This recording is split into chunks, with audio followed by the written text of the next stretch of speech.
If you're just joining us, please press like and subscribe. I'm very, very honoured to be interviewing a man who needs. He doesn't really need an introduction, but I'll just say he's a best-selling author. He's a flagship presenter at LBC. Less said about some of the other LBC presenters, past and present, the better. James, straight in, right? Pandemic. I mean, we're bottom of the pile of public sympathy.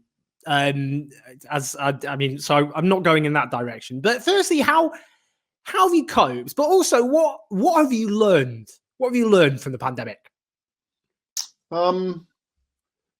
Oh, that's a good question. I've coped well. I think it suited the family. We're comfortably off, and we can amuse ourselves. It was easier in the summer when you could get out and about. But the idea of being on your own, living on your own, or having homeschooling without much support from the school is terrifying, actually. So I'm under no illusions about being very much at the lucky end of the lockdown. What have I learned?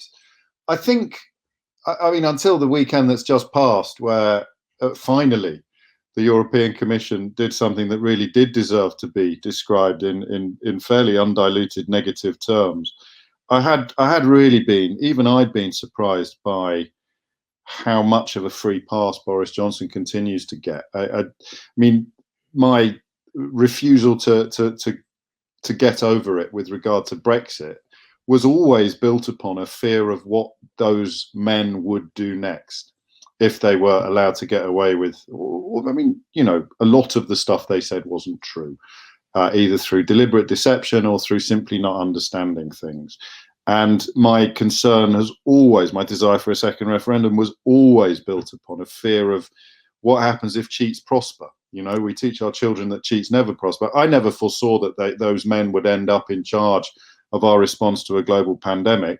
So I can't claim any sort of vindication, but we now have the highest death rate in the world by most measures, certainly of countries with a population of over 20 million. And so the fear of what would happen if those men were left in charge for the next crisis after overseeing Brexit, that what I've learned is that they'll still forgive him. With 104,000 people dead, they'll still wave their little flags.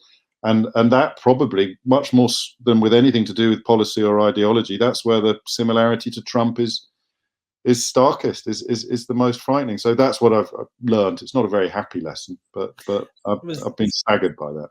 Few happy lessons to be learned from the last year, unfortunately. We'll talk about the pandemic and Brexit. Boris Johnson. First, I want to kick off with something. We have a unifying bête noire. Andrew Neil. I want to say only one. There's a few others. Yes. Now I'm going to choose my words carefully. In fact, I'll just quote what I said from The Guardian about him, and the reason I'm doing that is because that piece was legal. So Andrew Neil was a man. Everyone would agree, a formidable interviewer. Yes. One of the first times I ever went on TV about a decade ago. Absolutely shredded me. Didn't do my homework. Hugely embarrassing. Yeah. No, he's done the same to someone like the Breitbart fella, Delingpole, hasn't he? So it's not.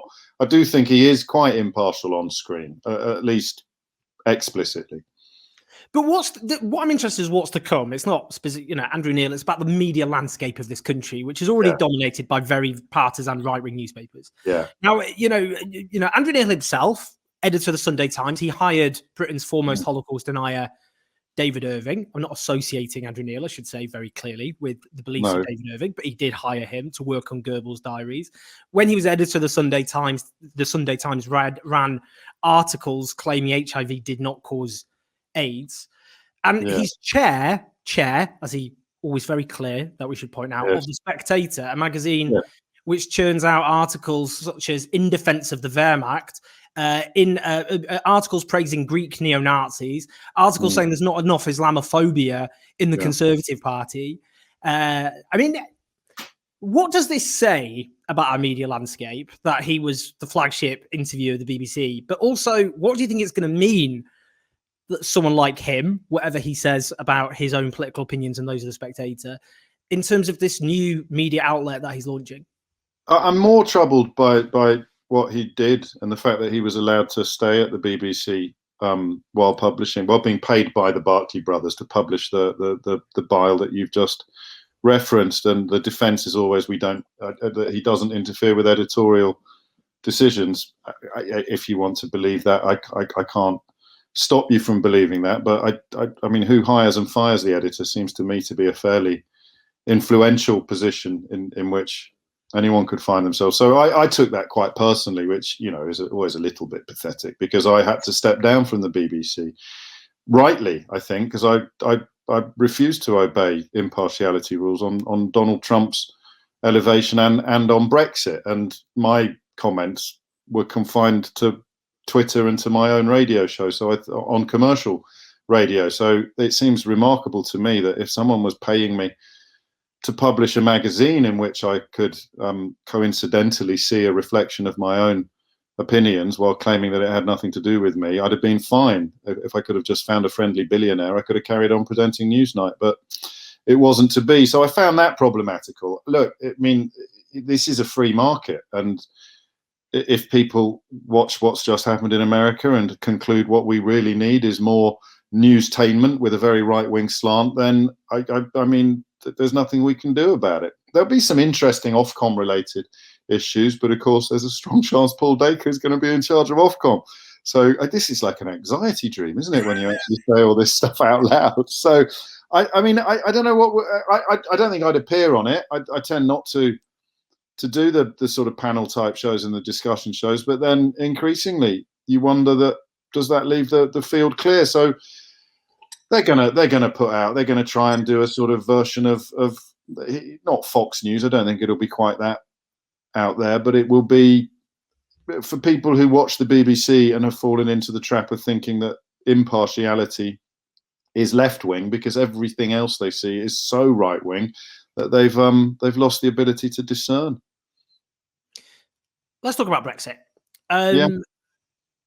No, I mean, I come from a kind of broadly left Eurosceptic background, but in a kind of, it's not my big issue. But I campaigned for Remain. I believed Remain was the lesser of two evils, certainly. And Sure. But then after the referendum, 3 years, thought we should make the best of it until after the European elections, when I felt, you know, I'd lost the argument amongst Labour members and Labour voters. You have become, I mean, you were very much, and still are, I think, the pin-up, James. It's the only time I've ever been described as that. But I didn't campaign for Remain because I was still trying to ride the BBC LBC two horses at the time. So I didn't, until after the referendum, I didn't really punt any particularly strong opinions on the subject. Perhaps wrong. I mean, and lots of people went on that journey. Not just you were constrained, but people went on a journey. People got angrier about Brexit as it went on, and that's partly what I was going to ask you about, I suppose. Yeah. In that we've got the hardest possible Brexit now under a right-wing Conservative government. In hindsight, do you think it would have been better if we'd have settled and tried instead, everyone, to push for a soft Brexit? I know people then say, well, Labour wasn't offering a soft enough Brexit. Yeah. But wouldn't it have been better for people's campaigning energies to be forcing Labour to adopt the soft Brexit people wanted, rather than betting the house on Remain and not just losing the house, but losing the kids, the garage and the car? I listen, I understand the question and I understand the reasoning behind it. And I certainly wouldn't want to begin trying to work out what who is we, who we stands for. But and I also said on the wireless that given what the alternative could possibly be, I would, if I'd been a Labour MP, I would have voted for Theresa May's second time around on the deal, because by then I thought that if this doesn't go through, then, you know, you're going to get the vote leave cabal moving into Downing Street, and the fact that they then enthusiastically voted for something that was even worse than what Theresa May had on the table shows they never really cared about what you'd call detail. But no, I don't buy it, mate, because of immigration, because, you know, abolishing freedom of movement was the only win. And once freedom of movement was abolished, the only thing they could sell. So listen, I'm bored of saying not everyone who voted Brexit is a racist, but everyone I've ever met who's racist definitely voted for Brexit. That was, Theresa May understood that, bizarrely. She didn't get a lot right, but she knew that, well, she postponed her own political demise. She postponed her own defenestration by giving them the red meat of abolishing freedom of movement. So it was the Lancaster House speech, I think, where they started boasting about it. We will leave the single market and we will leave the customs union. So what would a softer Brexit be? If you wanted to retain either of those things, you're back to freedom of movement of people. And the minute you put freedom of movement of people back on the table, the sort of vampiric ghost of Farage gets reanimated. He's back on every television program under the sun. Every time someone gets caught shoplifting who happens to have been born in Bucharest, the headlines are all about Romanian criminals. And I think, oddly, because as you know, I'm not a massive fan of Jeremy Corbyn, but I think that failure lies before the referendum was even called. I think Ed Miliband's failure to really have a crack, at least, of defending the tradition of immigration in this country set the scene for what followed post 2016. So no, I don't really think there was an escape route available that you would call soft Brexit, because it would have had to involve the abolition of the freedom of movement of people, and that couldn't have been soft. I mean, I think it's really interesting. I remember coming on your show in a different universe on TV before the 2015 general election. I was on to talk about immigration. Yes. And it was really good because it was a platform. Your show provided a platform to actually make the case for immigration. And yes. We were two people, whatever our political differences, two of the only commentators who were willing to make the case for immigration. Isn't that insane? Two of the only so great. Jonathan Portes as well probably deserves to be on that list, but he's written brilliantly today about the 300,000 passports that are on offer in Hong Kong now, and that's the same as 2004. So that accession in 2004, when they completely miscalculated how many people were going to choose to come and work and try to make lives here, and somehow that was turned into this toxic. It was actually something to be proud of. Contribution to GDP, contribution to the culture, contribution to the economy, contributions to the NHS, and the fact that you can, with a straight face and honestly say that, I mean, maybe not just the two of us, let's not get carried away, but we could count our fellow travellers on one hand. Certainly people whose names are known or whose names get chanted regularly by racists. There are hardly any of us, and that is again why I think that the soft Brexit thing was never really viable. But I mean, that's what I find, without reopening the whole Jeremy Corbyn and the referendum campaign. If you want. The most boring conversation on earth. All I'd say is Labour support for Remain stayed static in the referendum campaign. Tory support declined. That's why Brexit happened. But yes. I just feel that the reason I found that conversation boring is for the reason I just said, which is there isn't enough accountability to politicians, not just on the Tory side, you'd expect it, but on the Labour side, including under New Labour, who had the worst, not the worst of all worlds, because I support immigration, but where you did have an increase in migrants, which I think is has been a net benefit for the country, but they didn't make the case for it. And in fact, David Blunkett and the rest used very toxic language. And that ultimately, it wasn't the referendum campaign. It's too short a period of time to turn that around. It was years of poison, not just by Tory politicians, but by mainstream Labour people. Yes, you're more of a student of the Labour movement than I am, but yeah, you refer back to Blunkett. It's a bottomless pit, Owen. This is the thing that as I get older and I become a lot more mellow and measured and sympathetic to people that I disagree with. You can see why you might have thought, well, let's try and address some of their concerns. Let's try and maybe, rather than reassuring or trying to convince them that they've got nothing to worry about, let's maybe flirt with the notion that there are. I mean, the accession thing, I think it was 2004, wasn't it? But that was nuts, because they said 30,000 and it ended up being 2 million. I can't remember the figures. And that, I think, was why no one ever chose to return to the fray, because you'd always get hit over the head with the statistics about what Blair and Brown estimated in terms of how many people would come here from the Eastern European states and how many people actually did come here. But again, as you would say, and I would say, you'd say, well, so what? I mean, you know, what contributions have been made? Let's look at what has actually been done. But as soon as you've got housing shortages factored into the mix, job shortages even, or wage compression, which the Bank of England found had next to nothing to do with immigration, but it doesn't matter. Those were the fights that the Labour Party elected not to have. And it all, when I start talking about this, I just get haunted by the ghost of Gillian Duffy, because Gordon Brown was, when he horribly horribly misjudged because the microphone was still on, and he shouldn't have used the word bigot, and he never would have used the word bigot in public if he hadn't known he was being still being recorded. But what he meant was, here is a woman, an outwardly decent woman, a traditional Labour supporter, who believes things that aren't true about immigration. And how do you conduct that conversation? No one likes to be told they're a mug. Nobody likes to be told they're gullible. Nobody likes to be told that what they believe isn't true. It makes them feel stupid. It makes them feel vulnerable.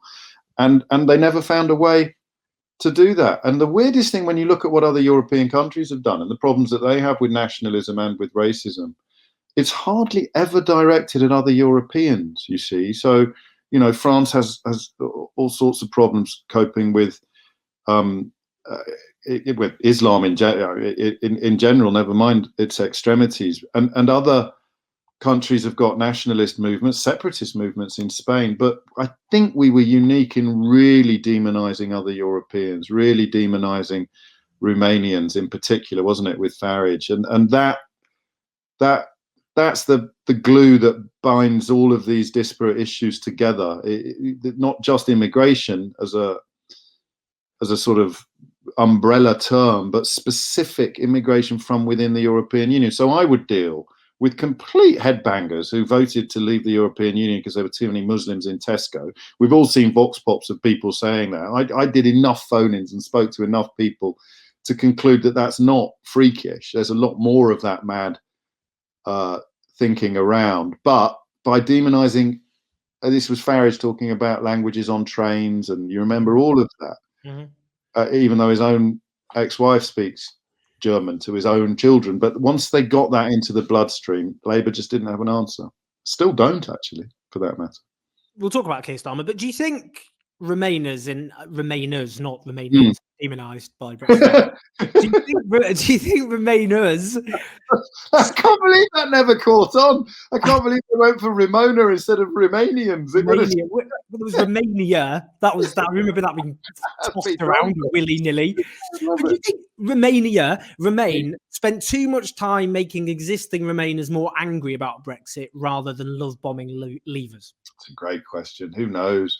I thought the way to sell the second referendum would be to enlist Jacob Rees-Mogg, who was on the tape as saying you should have two.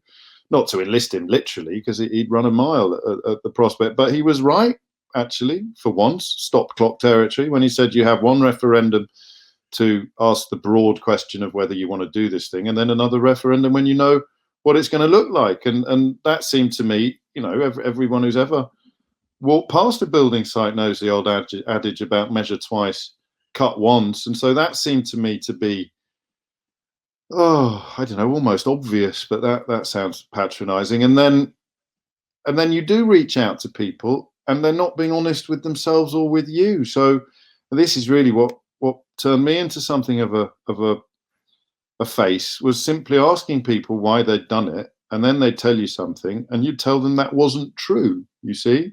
Mm-hmm. And so, at risk of returning to the last question, there was a widespread, still is a widespread perception that this body, this bloc, this movement, this idea, the European Union, is an enemy of British interests. And then you bring in the immigration myths, like there is a horde of people at the gates who wish you ill, and they're only there because we are members of the European Union. And the European Union actually wishes us ill, and that's where you resurrect all the Second World War rhetoric and language. And I still don't know how you could have won that argument, even if you'd love bombed them from space. If they thought the European Union was their enemy, they had 30 years of very deliberate and direct demonization, almost all of it deceitful, at the very least disingenuous, and it was an almost unleavened diet. So the win that would have been built upon persuading them that the European Union wasn't their enemy. And, you know, 2 World Wars, 1 World Cup is a fairly swift and simplistic response to that, but it's quite effective. So I don't know. I think I wasn't part of the process. I turned up, always did my bit, you know, did the speech from the stage in Parliament Green. I don't know why it fell apart. that People's Vote campaign, and they turned it into a circular firing squad, and they all started biting chunks out of each other. I don't know the details. I don't know where the bodies are buried. But if that hadn't happened, I still think there might have been a chance. Now, I backed Jeremy Corbyn, though I had a period of disillusionment notwithstanding. But I wrote a book which went into his not what he was up against, but his flaws. Yes. And his faults. But that notwithstanding, they're more than documented. Yes. Do you think if you had a choice, you'd have preferred that to this? And do you think a lot of people, a Jeremy Corbyn-led government now? Yeah. But also, based on that, do you think less time could have been spent maybe focus? Because there was a lot of fire focused, obviously, on his leadership. I'm not saying some of it wasn't clearly deserved. But do you think it was too much, and actually that allowed a kind of, for Boris Johnson, given most of the media back him, the few non-conservative elements of the media. We probably had similar experiences here, but from different ends of the same telescope. Because for me, a lot of the focus was abuse being directed at so-called centrists. The idea that if you found Jeremy Corbyn anything other than messianic in his gifts, then you might as well. I mean, what was the line? And join the Tories, and then lo and behold, millions of people did. I voted Labour at the last election. It seems important to remind people of that. I voted for Ruth Cadbury, who is my local MP here in West London, and I had no regrets. Partly because I knew. Look, it was a rock and a hard place, Owen, and everyone kept pretending it wasn't. So for me, if you want my overview, I wish he'd gone after losing one election to Theresa May, because the reason that went a lot better than anybody expected was at the time people didn't know enough about him to realise that he wasn't going to be a rallying point for second referendum, or indeed for anti-Brexit opposition to Brexit. Everyone I know who voted Labour for the first time in 2017, wasn't it? 2017, yeah, 2017. Yeah, everyone I know that voted Labour in 2017 did so because they were essentially voting Remain for the second time round, and then when they realised Jeremy Corbyn was never going to be their champion, they voted very, very differently come 2019. So, who would I rather have in charge now? That for me is the same question as it was back in December of 2019. They're both going to be absolutely awful, and here we are. One of them is, and the people who support the fellow who didn't win can pretend that he wouldn't have been awful, but he would. He would have been absolutely shockingly bad. Do you think we'd have had over 100,000 deaths? One of the worst death tolls. No, would we have the best vaccine rollout on the planet, or one of the best vaccine rollouts on the planet? I mean, you can do it both ways. The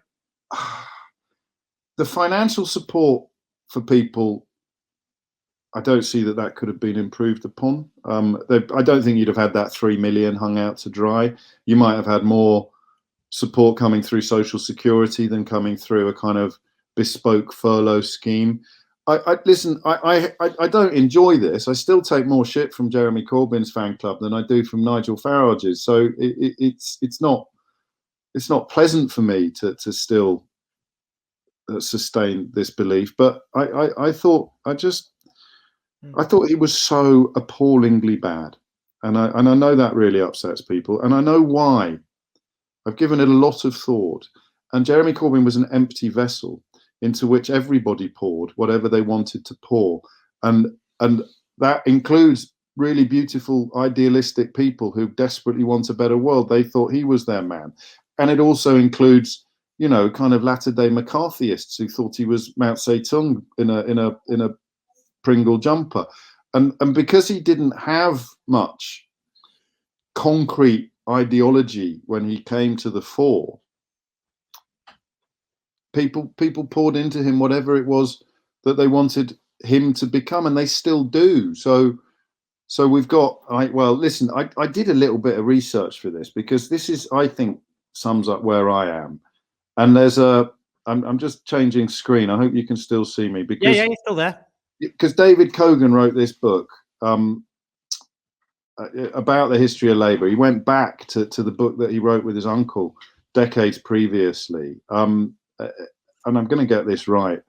because it sums up everything for me. So Protest and Power, the battle for the Labour Party that David Cogan wrote. He wrote the battle for the Labour Party with his uncle Morris in 1981, and then he came back a couple of years ago. And this is the line from Landsman, right? Jeremy's got no enemies. There's a bloke called Byron who was running a candidate in Basildon. No Labour MP would go out to Basildon because they didn't have a hope in hell of winning, and Jeremy Corbyn agreed to.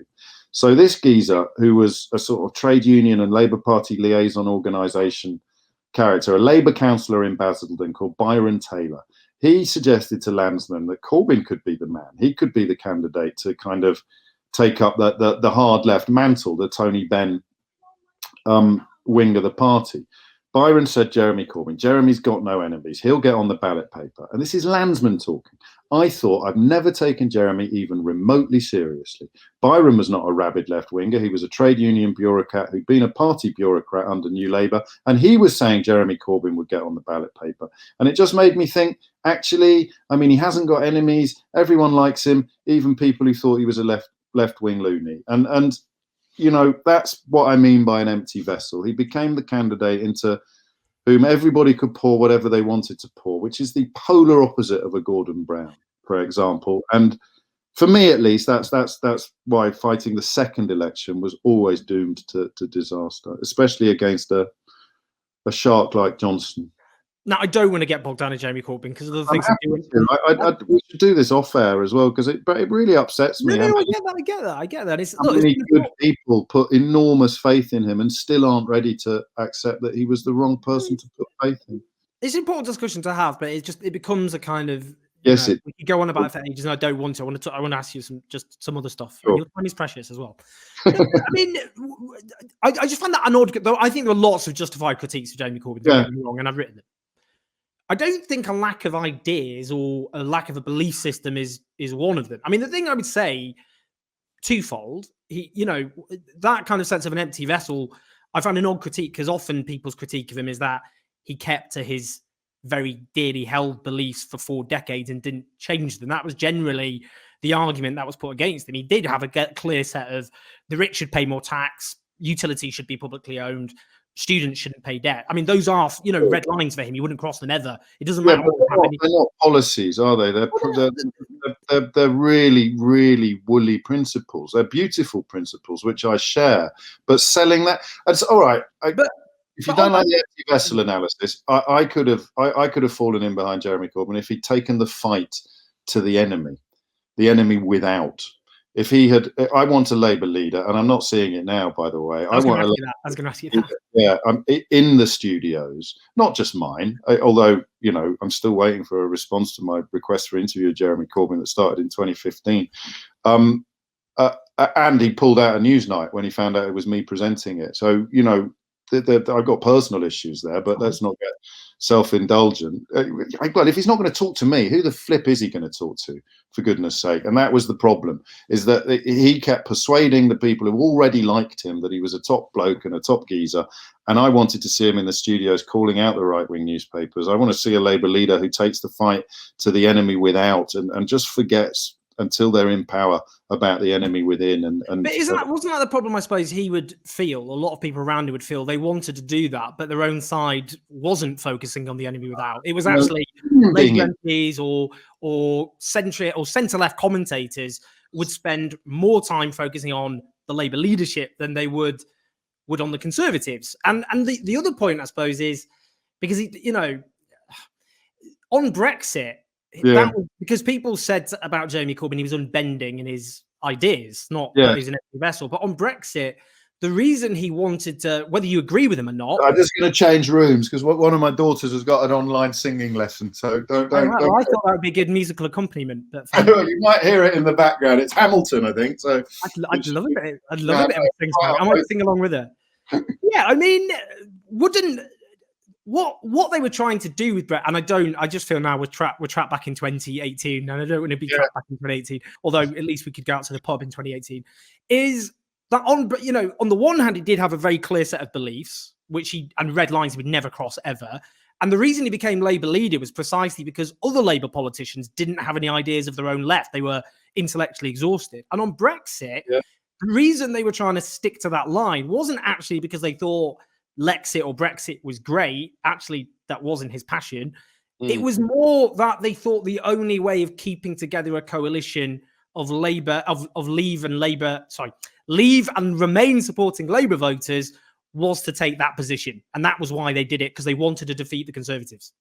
Yeah, and, if he could have explained that clearly, cogently and passionately, then we might have had a chance. But, I don't want to relitigate any more than you do, but I feel, and I'm always fond of the pithy one-liner, I think that to blame the people who explained why Jeremy Corbyn was unelectable for Jeremy Corbyn being unelectable helps nobody. But that is one of the many crosses that I bear at the moment. There was no earthly way, apart from that one little window in 2017, when, for all your perfectly valid observations about trying to hold together a coalition, the chance of winning power came once, and it was a vanishingly small moment, and it was linked to Theresa May, and it was linked to the dawning realizations of what Brexit might mean, and you could have got the liars in Vote Leave on the run. And if you'd had, it all sounds a little bit king across the water, and when people would say, who would you put in charge instead, I'm not going to pretend it was easy to come up with somebody.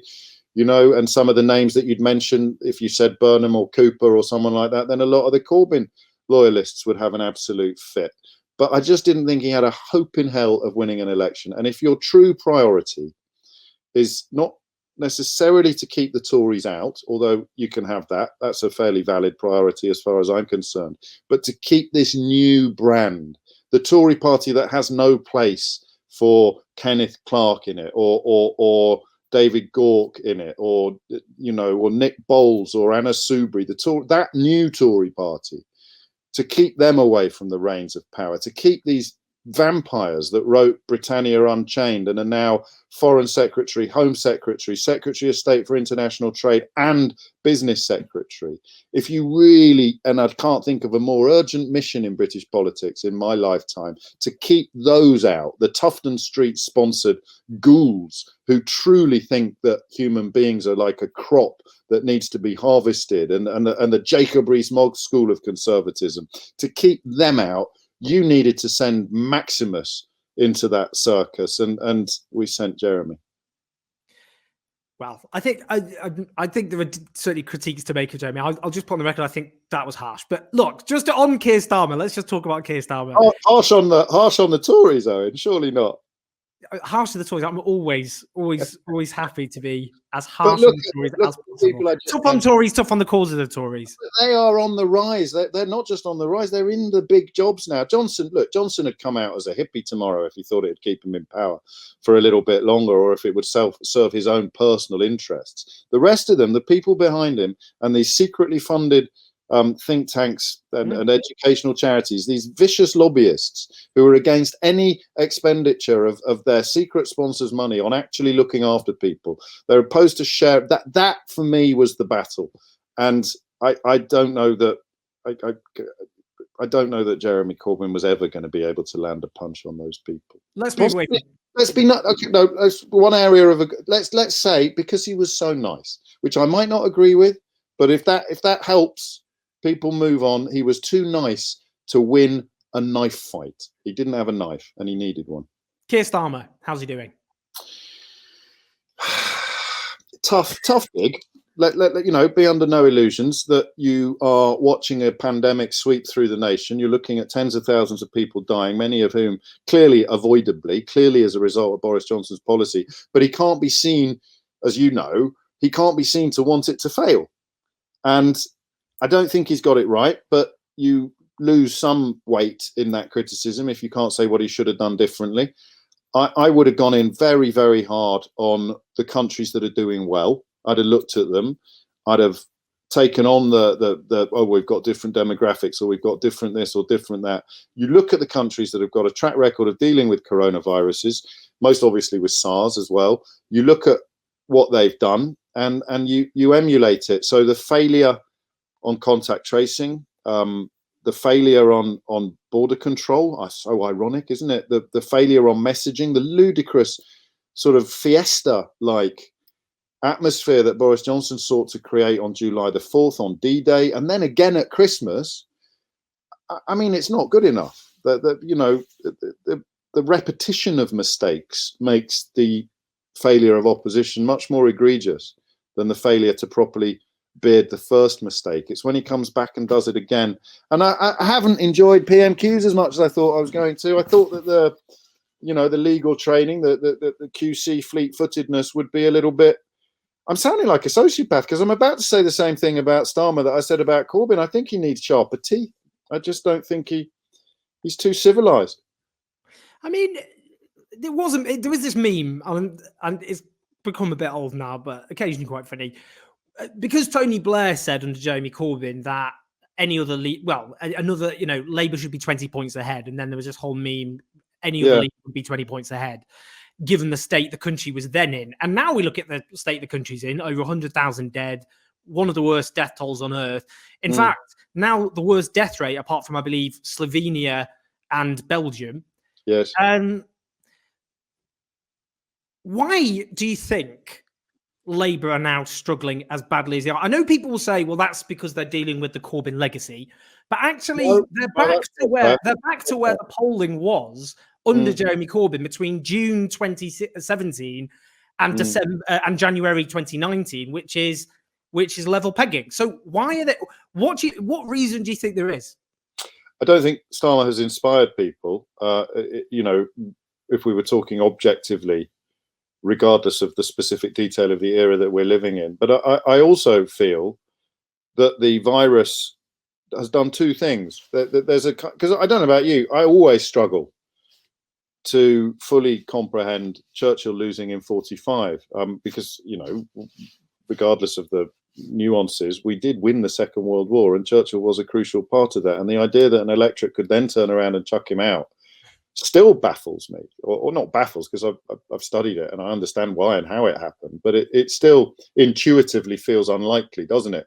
And I think, I've got no evidence for this whatsoever, statistically speaking, I think that people, even as our casualty count reaches unbelievable levels, I think subconsciously people would feel that to support the opposition or to attack the government in a time of national crisis is somehow wrong.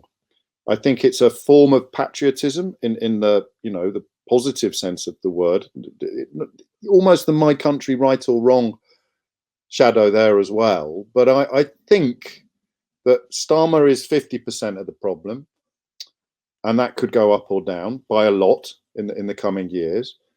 And in the context of the polling right now, against the backdrop of the deaths that you've just described and the idiocy of policy making, the U-turns and the failures and the falsehoods, I think if I try to imagine what it would be like to be in the shoes of someone whose vote was swayable, and we always underestimate how small I think that constituency is, I would feel uncomfortable attacking the government while the virus is still rampaging through the population. And that's why people, to my mind, unbelievably, that's why this line about Boris doing his best remains so popular. I mean, it's such a stupid position to adopt for two reasons. Number one, if this is his best, well, then we've got a major blinking problem. And number two, I don't think he is. I mean, how can his best be the worst in the world? So it's a really odd line, but it's one I've thought about a lot. And I think it's due to a sort of almost warlike attitude. That's why I mentioned Churchill getting slung out in 45, because one imagines that on VE Day, the idea of Churchill losing an election months hence would have seemed remarkable. But it doesn't now, and I think well, look, it's all I've got. That's my theory for today.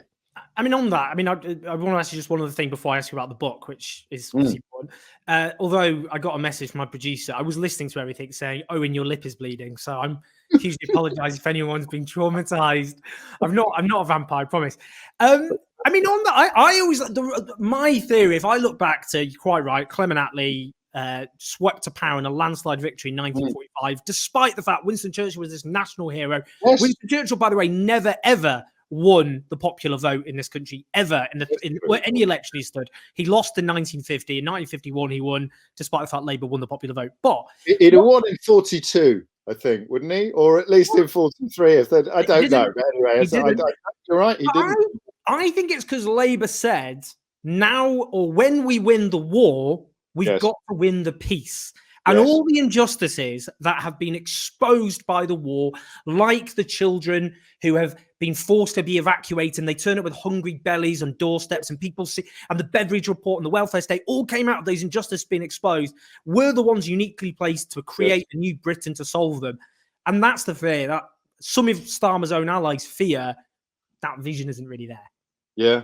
Well, it's early doors, but I don't know how much longer you can take that excuse to the bank. You know, polling doesn't really matter because the possibility of an election is so vanishingly small at the moment.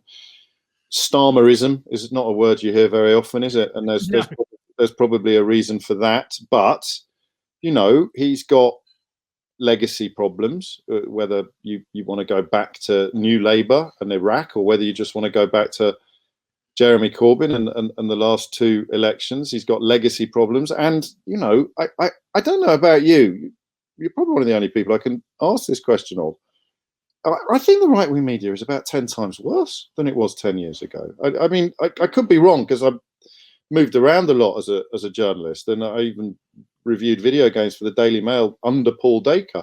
But I'm fairly sure that prior to 2010, maybe I just wasn't noticing, maybe I wasn't paying attention, but he's also got that problem as well. And that for me explains the red wall more than anything else, is this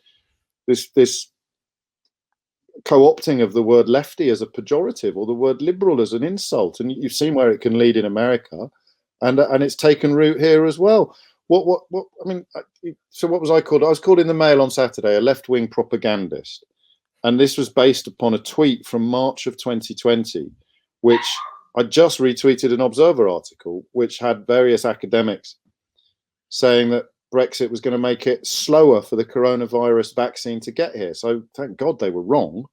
That's all I did. I mean, all I did was tweet without adding a comment. And then in the Mail, I'm a left-wing propagandist. Now, you really are a left-wing propagandist, but I'm not. So quite how they managed to... do you see what I mean? That anyone who just thinks we should maybe share a bit more is now portrayed as Mao Zedong, and that's also a mountain that Starmer's going to have to try to climb. Yeah, I've been called worse than left-wing propagandist, but sorry if you've been called worse as well. But I think my weirdest, Fox News once called me a braying jackal, which I was quite flattered by. But I googled it, and jackals don't bray, so it was not the only statement to come from Fox News. Before I just ask you finally about the book, Rishi Sunak. The reason I want to ask you about Rishi Sunak is this is a bugbear of mine in general, Rishi Sunak, because I think he gets an easy ride, Rishi Sunak, and lots of people. And I'm not having this. And this isn't me having a go. It's not like you've oozed with admiration towards Rishi Sunak, but you have said admiring things about him in the past. And the reason I find it frustrating, Rishi Sunak, not just that he's an arch Brexiteer, whatever, a lot of the Tories were, but actually, I think a lot of the national catastrophe that has enveloped this nation has a lot to do with Rishi Sunak. You mentioned support, by the way. I would say woefully inadequate support, like statutory sick pay, one of the worst in the industrialized world. So actually, they could have done way worse, way better with economic. Oh, no, you're absolutely right. But I'm talking about the bespoke measures put in place because of the pandemic. Statutory sick pay was a scandal that was already in place. No, I get that. But other countries did do more generous things than Britain did. But more specifically, Rishi Sunak, you know, eat out to help out is kind of a low-hanging fruit, I suppose. And that was linked to up to a sixth of COVID clusters over the summer. Who would have thought putting people in confined indoor spaces during a pandemic would cause the virus spread? But the other thing is, for example, and this is one striking example, back in September last year, he invited lockdown skeptics to Downing Street when apparently Boris Johnson was minded to impose lockdown after Sage on the 21st. Full-on headbangers. He brought in the headbangers, and he won. And actually, that just shows, Rishi Sunak, all the way through, has been pushing things like actually on the lockdown denier stage, and it was misguided because it was about prioritizing the economy ahead of public health. But actually, as you and I both know, if you don't deal with your public health crisis, you end up with a worse economic crisis with them both. So shouldn't Rishi, isn't it gloves off time to go for Rishi Sunak, the likely successor to Boris Johnson? Yeah, no, listen, we're not going to lock horns on this because I've got two problems, right? And I never mislead my listeners. But I am conscious of, I mean, it can't be an unleavened diet of criticism and negativity. It can on some issues, but I wanted to have a little bit of faith in Matt Hancock.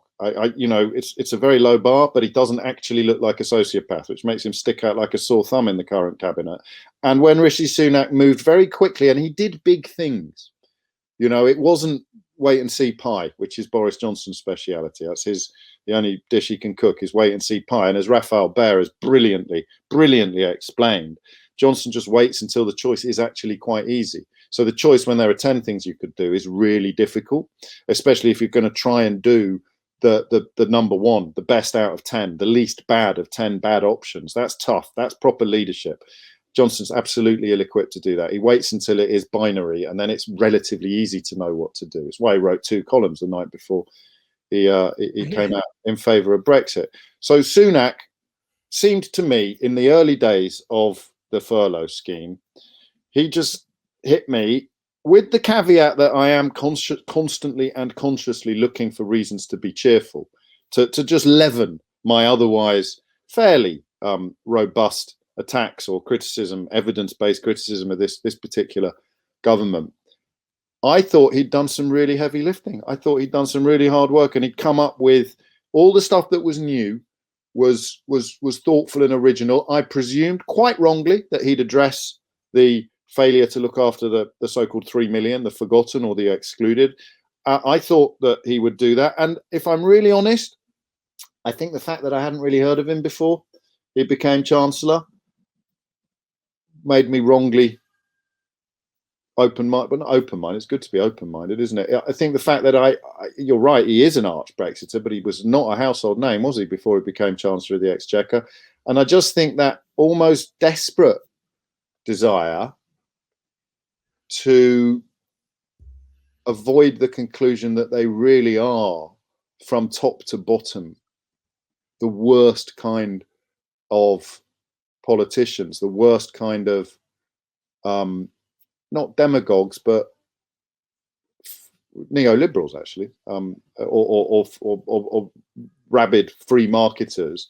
I wanted to believe that 1 or 2 of them were probably okay, and I categorically accept that Rishi Sunak has turned out to be just as vampiric as the rest of them. And I didn't know when I spoke warmly about the furlough, nor did you, that he was inviting in the kind of who's who of lockdown skeptics. And well, for my money, the people that have argued against lockdowns, or the people that have expressed this ludicrous idea that we should shield the vulnerable and send everybody else back out into the public space, I think they've got quite a lot of blood on their hands. And I agree. And by the way, I find it absolutely horrifying how they continue to be platformed despite being wrong at every. Because I mean, well, finally finish on how not to be wrong. Your book, but you know, we all have political opinions and views on things. Maybe someone supports public ownership, maybe someone doesn't. Maybe someone supports tax rises on the rich, maybe someone doesn't. Maybe someone backs Jeremy Corbyn, maybe someone doesn't. These are all disagreements. There's a difference between that and during a public health emergency, saying things which are demonstrably not true, they are outside the scientific consensus, which by being platformed actually puts people's lives at risk, and they are still platformed. Cancel culture has not come for them.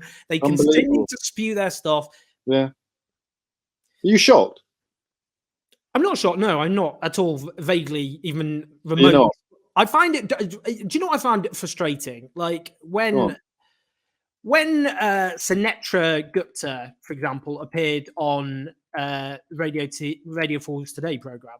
Yeah, you would have thought they would have brought up the fact, just as an example, that last March 2020, she suggested about half the population had already had COVID-19. And that maybe, if you're going to bring her on national radio, questionable anyway, just bring up that record and why that failure, you know? Well, I don't know who conducted the interview, but there'll be people in that office who probably felt exactly the same as you did. But that's definitely, yeah. No, yeah. And lots of people at the BBC have been frustrated with that. That's a conversation for another day. We're back to where we started, because you asked me what I'd learned, and I was genuinely shocked that even with 104,000, but it'd be more, won't it, by the time this goes out? Mm-hmm. Even with, you know, 6-figure deaths compared to comparable countries, you look at Japan's death toll. I mean, it's actually heartbreaking, and it upsets me. And that, I think, is the problem, because you come back around, and this is actually what a lot of my book is about, although I didn't know the pandemic was going to do what it has subsequently done. When you do this for a living, and lots of people who don't do it for a living suffer from the same problem, you pick a position, and you pick it for a variety of reasons. You think they're sincere. You may even think they're evidence-based, but the closer you analyze, the digger you deep, the more likely it is you'll discover that actually, gosh, that I didn't end up at that position for the reasons I thought I had. The inability to climb down from it is pathological. And until I went into therapy, I was a poster boy for the inability to climb down from a position of wrongness, from school right back. It came out during psychotherapy that being beaten viciously as a 10-year-old boy at my prep school, I had put so much effort into convincing myself and everybody else around me that it hadn't done me any harm, and that I was absolutely fine. I used to boast about having a record still at the school for the most beatings in a single term. And from that tiny acorn of horror grew this mighty oak of what I would once have called resilience and stiff upper lipness. And that part of that false personality, that survival personality, was the idea that ever admitting to being wrong was weak. And watching Johnson, who went to a similar school to mine, Cameron coming out and saying, oh, he'll be fine to beat the coronavirus because I've seen him play tennis. And I just watched that just as the idea for the book was taking shape at the beginning of the first lockdown. And I thought, oh my God, all of the things that made me a twat are the things that Boris Johnson is going to take to the table in fighting against the virus on a personal level, medically, as we saw, and much more worryingly, or rather even more worryingly, on a national level. And here we are, you know, still talking about at Christmas it being inhuman. Boris battles the experts to save Christmas. It's not a bloody battle. It's a global pandemic. It is not going to throw its hands up in the air and surrender if you manage to convince everybody in the upper fifth to join you in bullying it. It's broken my heart, Owen, on millions of different levels, personally, professionally, politically, because we put the worst possible people. We haven't even mentioned Dominic Cummings. There you go. Owen Jones and James O'Brien sit down for an hour and don't mention Dominic Cummings. We haven't had to. We haven't needed to. We put the worst possible people in charge. And although I think the leadership and the kind of school I went to is part of what's happened, that stubbornness, that inability to admit to being wrong, that refusal ever to climb down, that perception of admitting a mistake as being weakness, that is not confined to people who went to public school. That runs through, I think, partly because of class, actually, but it runs through British society, like Blackpool through a stick of rock. And it's an almost uniquely masculine trait as well, which is why when the history books come to be written, the countries that have done best will probably be found to have been disproportionately led by women. And the worst kind of toxic masculinity is Boris Johnson's kind of modus operandi. And that I genuinely think it's the deaths now. It's not one of those things where you can say, I hope I'm wrong. We have seen tens of thousands of people die who wouldn't have died if we'd had stronger leadership, but more clarity and stronger leadership from the start.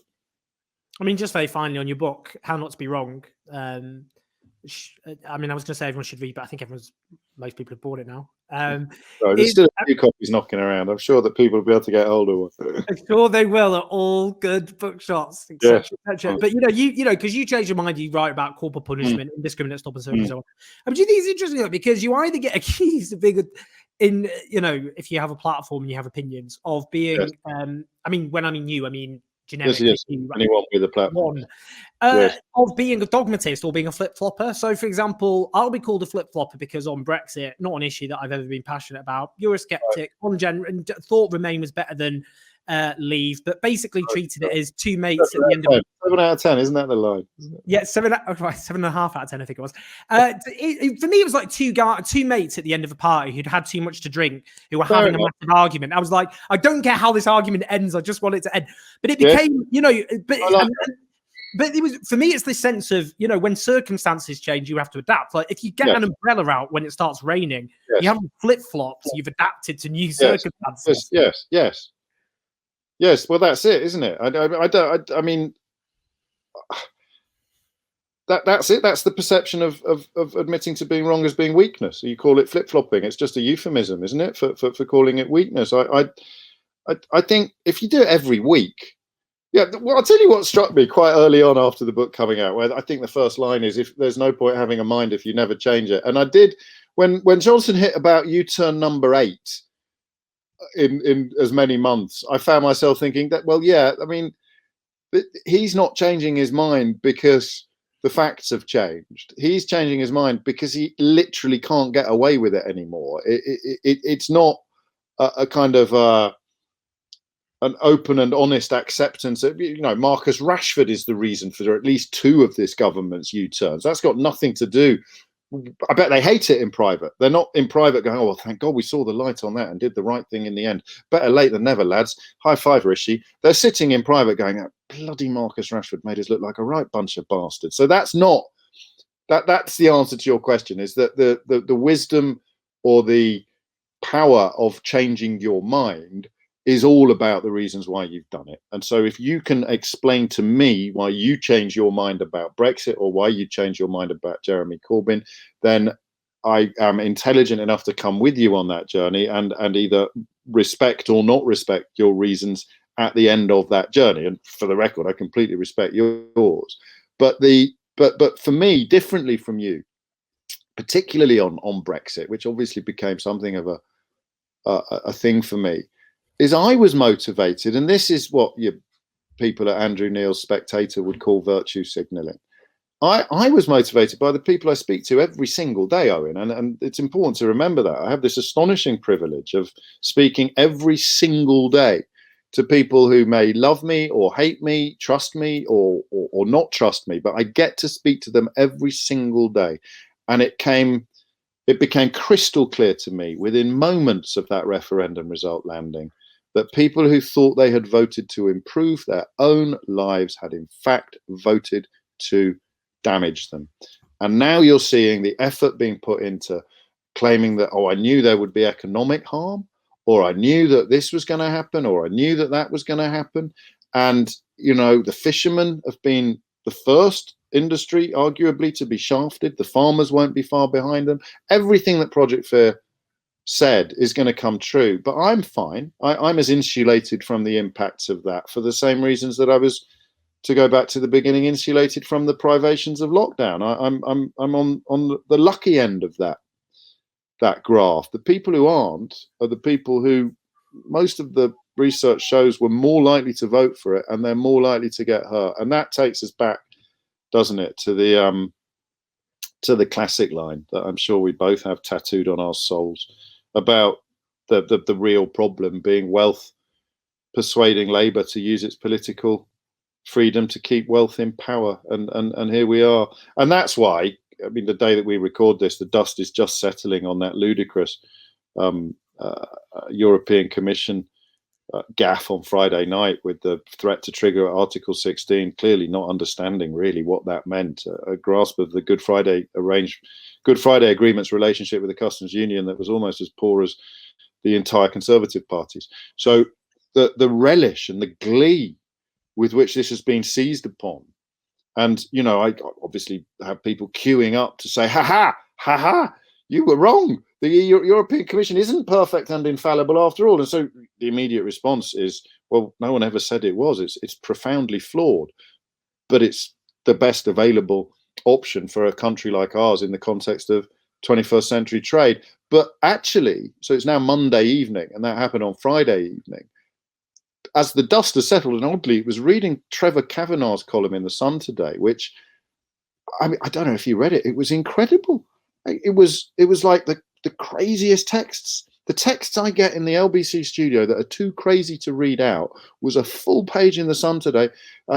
You know, von der Leyen is a mafia leader, and Merkel is a puppet master, and Macron is grotesque. I mean, it was horrible, but also hilarious to read.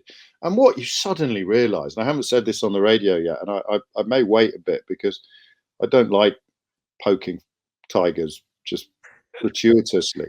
But what is so clear is that all of these people have actually smelt the coffee. They're not yet ready to say, well, hang on a minute, I didn't think the fishermen were going to get shafted. I didn't think that trucks were going to actually be leaving the UK empty. I didn't think that European businesses were simply going to shut up shop and wait and see what happens before they start trading with us again. I didn't think that the economy, according to Moody's from the 25th of January, I didn't think the economy was really going to get hit as hard as all those experts and Project Fear people said it was going to get hit. I think the violence of the reaction to what the European Commission did on Friday night is best understood as that last desperate gasp, that last clinging to the carcass of the idea that Brexit is a good idea. And it took me a while. It took me all day actually today to work that out, because I just couldn't. Why are they being so mad and so vicious and so triumphalist? You know, the Mail on Saturday, as I said, calling me a left-wing propagandist for a tweet I sent in March, which didn't even contain any comment. It's because this is their one big raft of relevance, so they can say, "Ha, the European Brexit isn't stupid after all," because Ursula von der Leyen nearly did something silly on a Friday night in January, and by March, I think we'll be back to reality again, and that brain fart that the Commission suffered from on Friday night will be long forgotten. Of course, in continental Europe, it already is, and indeed in Ireland. I spoke to Tony Connolly today from RTE, and already the size of the story in our right-wing media and the size of the story everywhere else it's David and Goliath. James, what an absolute honour. You've been a gent, sharing your thoughts. Even when I disagree with you, I always find you fascinating to listen to, and that's what this is all about. Having nice little chats with people. But we disagree on quite a lot, you see, and yet again in this ludicrous crucible that we've allowed to be built around us, we're both prominent lefties, and I still get texts saying, "Well, at least your lover Jeremy Corbyn isn't prime minister." And I think, if only everyone on the right that hates me and everyone on the left that hates me, if they could just argue among themselves about whether I'm left-wing, right-wing, or the mother of all centrist dads, my life would be a lot more peaceful. I mean, I get called a Blairite sometimes. It's just mad, right? But at least I think we can both agree our support for Donald Trump is non-negotiable. And ardent Trumpian. That's what I am. I just didn't think it was extreme enough. That was my one little quibble. That's where he went wrong. That's where he went wrong. But Susie Jones, it was a big honour. Thank you for taking a bit of time with us. Really appreciate it. Cheers, Owen. Thank you, mate. We're never going to succeed in radicalizing politics and doing what must be done on behalf of the many if we do not challenge the dominance of the establishment media with our own media. So support Owen Jones's team on Patreon.